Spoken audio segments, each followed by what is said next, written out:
MSP को लेकर मामला क्यों नहीं सुलझता दिख रहा है? एक लीगल एमएसपी की जो बात हो रही है, जिसको लेकर अब आंदोलन नया एक शुरू होने वाला है, पैदल मार्च करने की बात हो रही है, इसका कहां समाधान आप देखते हैं और क्यों नहीं बन रही है बात? देखिए, रिकॉर्ड खरीदी मोदी जी के नेतृत्व में एनडीए की सरकार ने की है।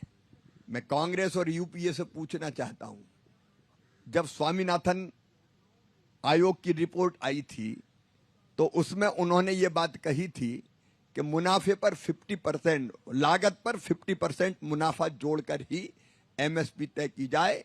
मेरे पास यूपीए की सरकार के कैबिनेट का नोट है जो मैंने संसद में भी रखा था।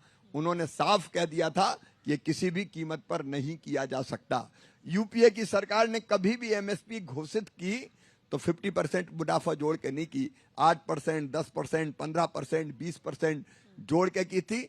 लेकिन हमने एमएसपी अगर घोषित की तो 50% से ज्यादा घोषित करके ही की, और न केवल एमएसपी घोषित की बल्कि रिकॉर्ड खरीदी एमएसपी पर करने का काम भी मोदी सरकार ने किया है, चाहे गेहूं की हो चाहे चावल की हो। मैं दालों का उदाहरण देना चाहूंगा।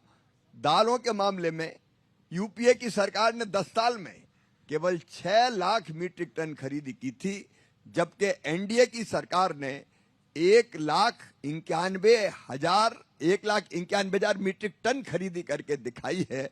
और हमने कई ऐसी योजनाएं भी, जैसे पीएम आशा, ऐसी योजना है कि जब सरकार इंटरवीन करती है मार्केट में तो कई चीजों के दाम अपने आप और भी ऊपर आते हैं और भी बढ़ते हैं।